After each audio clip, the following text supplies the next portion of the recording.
is Catherine Austin-Fitz. I'm the publisher of the Solari Report and managing director of Solari Investment Advisory Services. And what do you think is happening economically as a result of all this? So what is happening, I just published a huge study called the State of Our Currencies. And what I describe is the fact that for many decades the dollar has been the reserve currency. And the system is what I would describe as long in the tooth. And the central bankers are trying to bring in a new system.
Hi, this is Nicholson1968. Welcome to my latest video here.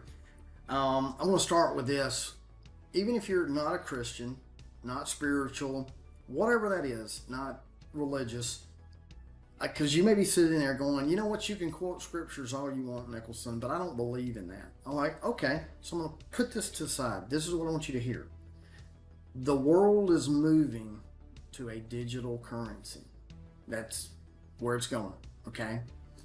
Anything digital is corruptible, it's trackable, period. And controllable. I mean, that should scare you. If you don't do what I say, I can flip the switch and you don't get to buy or sell. Now, what I just described to you should scare you, but also it's in the Bible. It is in Scripture. Revelation 13:17, no one will be able to buy or sell except the ones who have the mark, either the name of the beast or the number of its name. Okay? Now, you pick your poison. They're both the same, whether I quote scripture or not. So that's number one.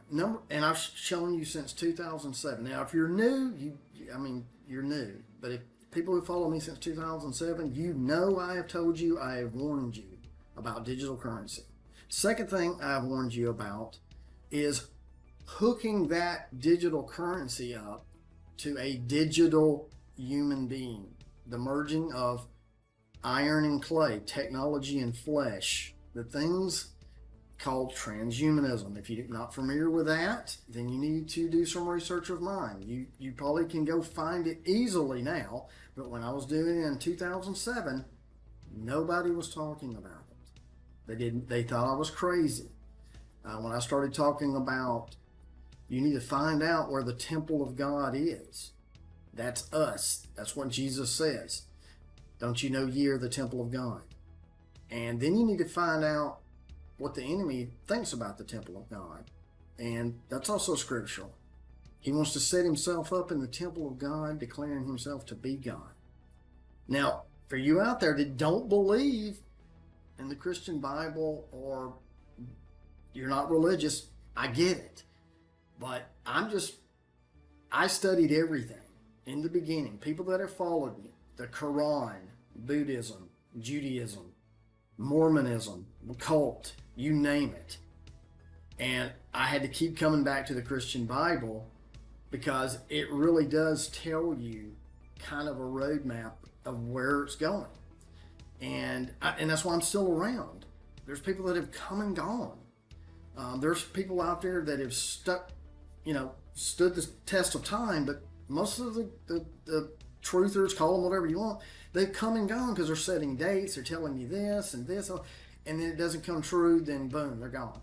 I have been telling you digital currency, digital human being per se, mixed transhumanism.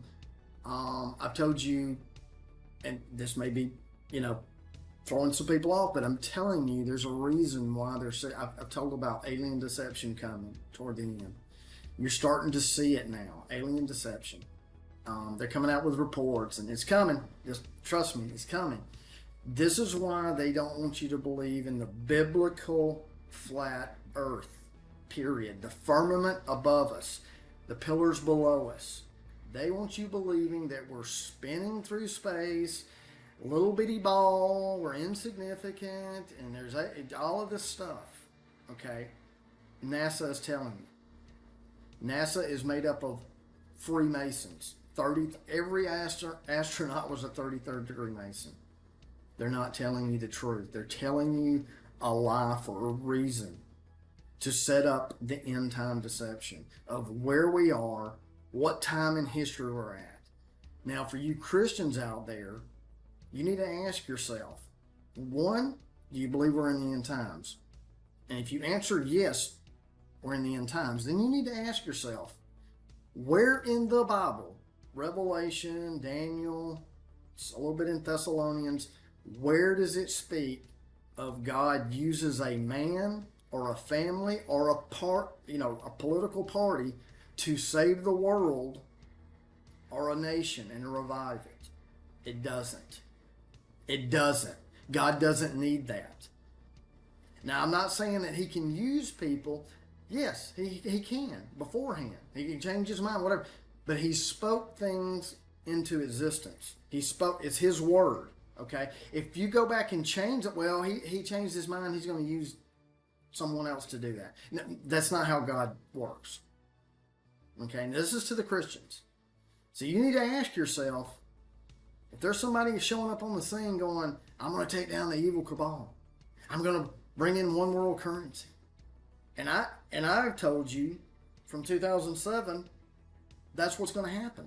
They want a world war. They're the ones who want a digital currency so they can control and track, period. So they control buying and selling and hook it up to the healthcare system and your body all in one. That's what I've been telling you. And it hadn't changed. Go look at all my videos, over 200 of them. 50 of them have been taken down. I've had to move to my website. So for you Christians, you need to ask yourself, you need to get off that Trump train for just a second and go, wait a minute. I got Trump standing here. I got Elon Musk, folks. Neuralink, neural lace, chips in your brain. Also, what I just tell you earlier, NASA, it's a lie. It's an absolute lie. He wants to go to space, the SpaceX. What's the name of it? His name, it's the Dragon. He wants to set himself on high, just like the Most High, above the firmament. It's right in front of you. Right in front of you. Just stop and pause.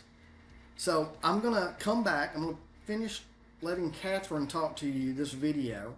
And she does it beautifully, the strategy of it, of getting to transhumanism with the digital currency and the transactional things that are changing right now. And then I'll come back and then we'll go down some more little rabbit holes and connect some dots. And the central bankers are trying to bring in a new system, but it's not ready to go yet. And we're in a period of great change and uncertainty where the central bankers are trying to keep the dollar system going and accelerate. So they're trying to lengthen the dollar system, and then they're trying to accelerate bringing in the new system. And they have to bring in the new system without anybody quite realizing exactly what it is. So we've had a global reserve currency system, the dollar, and it needs to evolve and change, and it's long in the tooth. There's lots of unhappiness with the system, and the central bankers are trying to bring a new system, and to do it, they're trying to extend the old and accelerate the new, and it makes it a very chaotic thing since much of the new is being tested and tried and prototyped, and it involves many different industries. So I describe the new system as the end of currencies. So we're not bringing in a new currency, we're essentially bringing in a new transaction system that will be all digital and essentially end currencies as we know them. So what they're trying to do involves essentially all the money on the planet.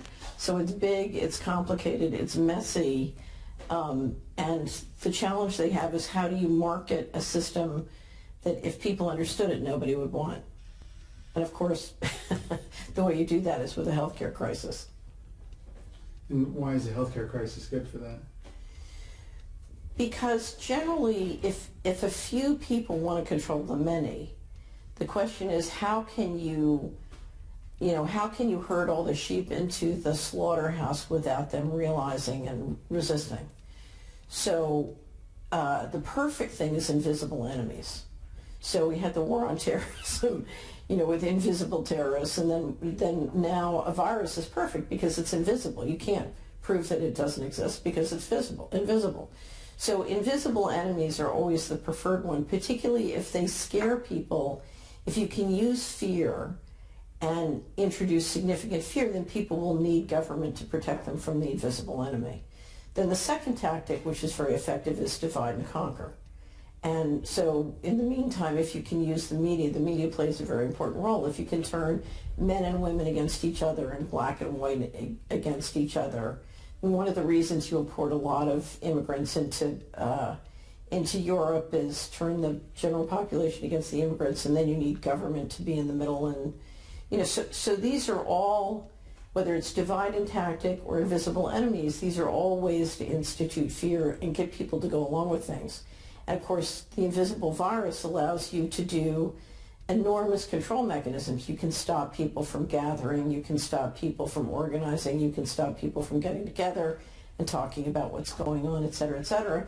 And if you digitize it with contract tracing, then you can control who's talking to whom. If you can get them to do all their work and education online, you can literally listen to everything they're saying. So you can institute extraordinary amounts of surveillance, all in the theory that we're protecting you from the invisible virus. It's very clever, and as you can see, it's working with many people, not everybody, but many people. So to me, a lot, and I don't want to underestimate the ability of the leadership to introduce pathogens that will kill people, and I don't want to suggest that people aren't getting sick, but essentially what you're trying to do is you're trying to get people to buy into a solution before they see where it's ultimately going to go. Because you're talking about a transaction system that is no longer a currency, it's a control system. So it's like a credit at the company store. If every central bank comes out with a digital central bank currency, they have the ability to turn your money on and off. So if you don't behave, that's it. And of course, as we know, they want to combine this with transhumanism. That's it. And of course, as we know, they want to combine this with transhumanism. Which means literally, I take injections that can institute the equivalent of an operating system in my body. And so I'm hooked up to the financial system literally, physically.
I need to hear some sound that